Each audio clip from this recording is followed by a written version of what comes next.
This is Gary Butterfield. This is Cole Ross. This is Monster in My Podcast. And these are Hatori. There's a monster in my podcast. Hatori, this has to be based on some kind of legend or something like that, right? It must be. Yeah, I've never heard of these things before, but it's like too bland to be an original creation, I think, and the name makes it feel like it's based on mythology of something. Yeah, well, like Hatori, what is that? Like it's a surname in Japanese. Yeah, Hatori Hanzo. Right. Yeah. So these are gigantic sand sharks. Or sand alligators. Yes, sand crocodiles. Or no, they're alligators. They have the stubby noses. Sand gators. Yeah, sand gators. But they call them crocodiles of the sands in the opening sentence, so we're both fucks. Yeah, I guess. Yeah, who's the fuck? Is it us or is it Jimmy Monster Manual, the fucker who wrote this? I don't. I wanted these to be a little bit more interesting than they are because the illustration is kind of creepy.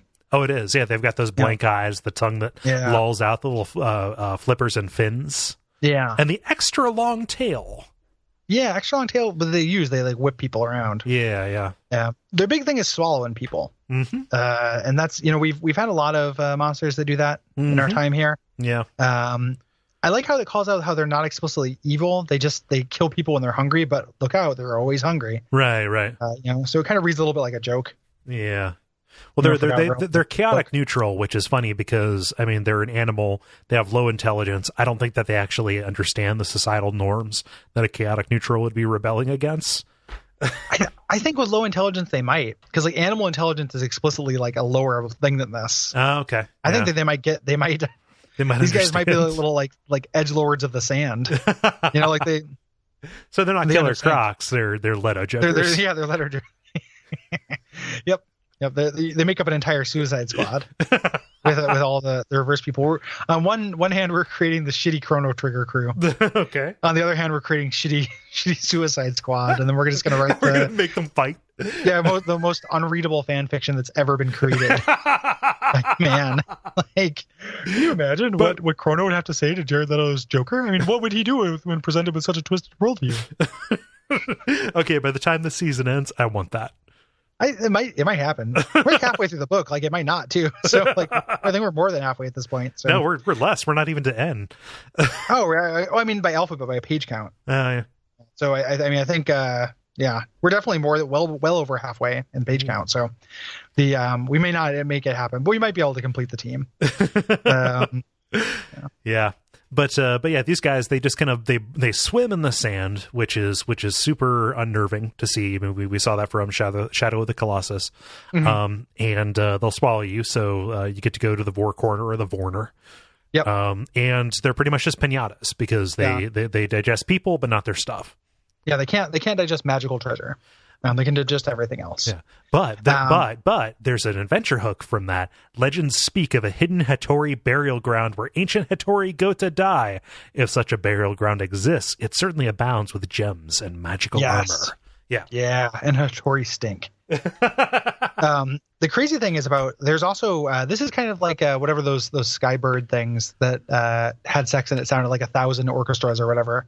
Because this also has, when they have sex, no civilized man has ever witnessed these mating rituals, but certain desert tribes speak of a time of thunder when mountains die. Yep.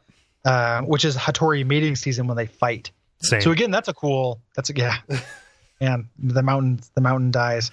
It dies more now that I'm older, but yeah, the mountain doesn't quite come back for round 2 as quickly as it wants to. Yeah, my refractory period for when mountains die. Yeah, for my Hatori, mating ritual. But that's a cool adventure hook too. Yeah. Like I want to do a D&D campaign where I'm just like the guy who's trying to write the book about how all these monsters do it. and just like, that's my adventure hook every time. It's like I'm tagging along with a fighter, a cleric, a wizard, a thief, and I'm just like sitting in the background like with a book, like writing, just writing out the mating rituals, like Jane Goodalling it. Have you like commissioned this group of adventurers to like escort you to the Hatori mating ground? Yeah. Okay. Yeah. It's a cool hook. Like you get this like wealthy old naturalist. Pervert. This wealthy old pervert. Yeah. There we go. I was trying to present my ideal D&D character in a slightly better light, but like, if we're being honest, like, and it'd be funny too, because the adventuring group finds his notebook, and the beginning of it starts off, and it's all the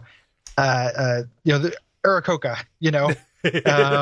like has like similar to most birds flying up. It's just like text, and then slowly devolves into being more like salacious until eventually it's just pictures of dicks and vaginas. Yep, just tab A, like, slot B, horns. Yeah, it's just becomes more and more like gross pervert drawings as he goes. Oh no, the last entry is zombie. Yeah. Oh man. That's there's I think it's in one of the like Max Brooks zombie books, they talk about zombie sex. Ugh. And like just how like no one's ever done it, but you couldn't because of X, Y, and Z. Okay. So I mean, is that just hedging the bet because they knew people would try and write that in to the universe? So. Or yeah. Yeah. I know in the old World of Darkness books too, and like the Vampire Masquerade stuff, there's a bunch of things about sex because like the fluids don't really flow, so you're like a vampire, you can't really have sex right anymore, which is flies in the face of them being these like dark erotic creatures, right? So kind of bums out. I don't like the Hatori is just kind of a monster, right? Like the weakest entries in this book are just like, what if there is a big angry thing that tries to eat you? Yeah, I mean this is just Boule reprised. Totally. That's like I don't even know if it's cooler than the Boule. No, like it's just it's just kind of like a Boule, and it's one of the things where they do a lesser and a greater, and the greater is just bigger. Mm-hmm.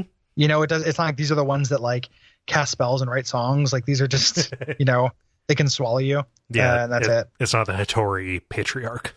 Yeah, or the Hatori philosopher. Like sand.